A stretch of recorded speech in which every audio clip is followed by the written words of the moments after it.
Hello everyone. आज हम हिंदी रचना प्रसून पाठ 1 भाषा और व्याकरण के अभ्यास कार्य को करेंगे।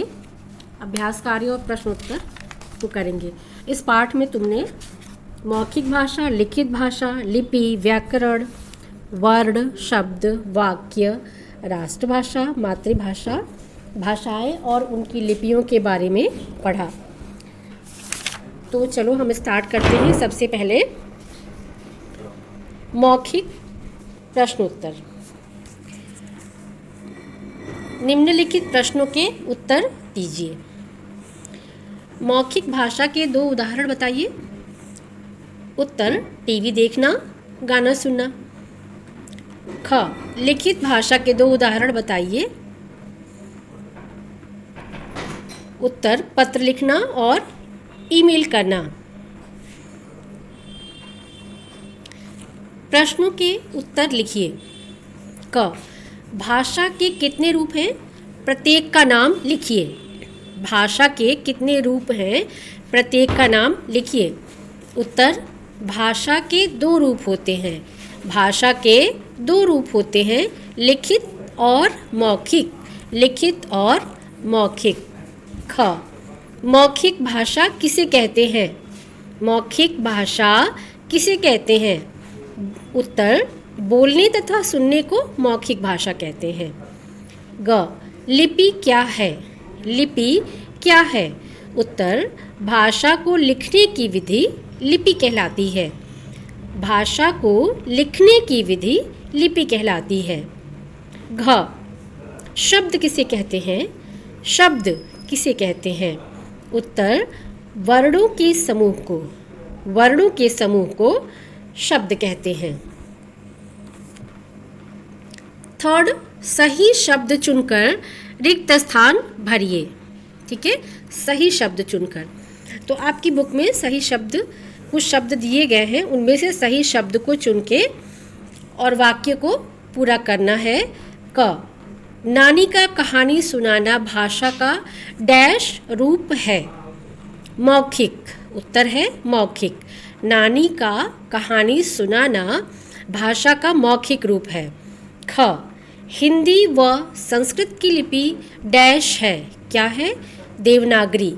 हिंदी व संस्कृत की लिपि देवनागरी है। ग. डैश भाषा की सबसे छोटी इकाई है? वर्ण। उत्तर है वर्ण। आप लिखेंगे वर्ण। वर्ण भाषा की सबसे छोटी इकाई है। घ. डैश हमारी राष्ट्रभाषा और राजभाषा है? हमारी राष्ट्रभाषा क्या है? हिंदी। हम आंसर लिखेंगे हिंदी हमारी राष्ट्रभाषा और राजभाषा है। इसके बाद सही उत्तर वाले विकल्प पर टिक लगाइए। बच्चों, इसमें क्या होता है कि 3 आंसर या 2 आंसर दिए होते हैं और उसमें से जो सही उत्तर होता है उस पर टिक लगाना होता है। विकल्प पर, सही विकल्प कहते हैं इसको, सही उत्तर वाले विकल्प पर टिक लगाइए।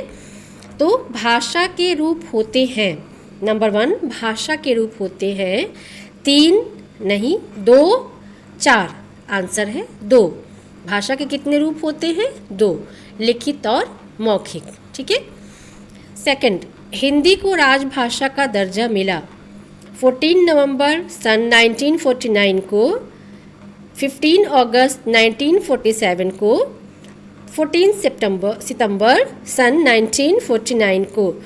राइट आंसर, सही आंसर है, सही उत्तर है 14 सितंबर सन 1949 को हिंदी को राजभाषा का दर्जा मिला था। इसको तुम याद रखना। हिंदी को राजभाषा का दर्जा 14 सितंबर सन 1949 को मिला था। थर्ड है, तीसरा है, भारत की राष्ट्रभाषा है अंग्रेजी, हिंदी, संस्कृत। उत्तर क्या होगा? हिंदी। हिंदी को टिक लगाएंगे। भारत की राष्ट्रभाषा है हिंदी। व्याकरण के अंग हैं। व्याकरण के क्या क्या अंग हैं? सही अंग, जिससे कि हमारा सही वाक्य बनता है, सही बात हम कह सकते हैं। कविता, शब्द, भाषा, ये सही नहीं है। कविता व्याकरण का अंग नहीं है।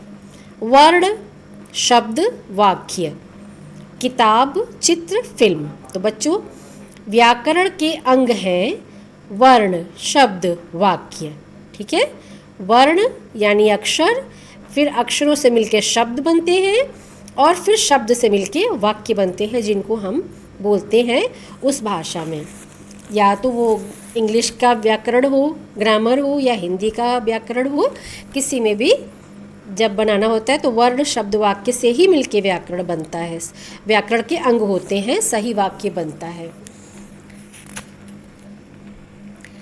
फिर रचनात्मक गतिविधियां हैं। इसमें नीचे भाषाएं तथा लिपियां मिला दी गई हैं। ठीक है, उन्हें पहचान कर सही स्थान पर लिखना है। तो इसमें दिया है रोमन, पंजाबी, उर्दू, देवनागरी और संस्कृत, गुरुमुखी, अंग्रेजी और फारसी। इसमें भाषाएं भी हैं और लिपियां भी हैं। ठीक है, इनको मिला दिया गया है, तो अलग अलग करके लिखना है, भाषाओं को एक जगह और भाषाओं की लिपियों को दूसरे साइड में। क्या क्या है?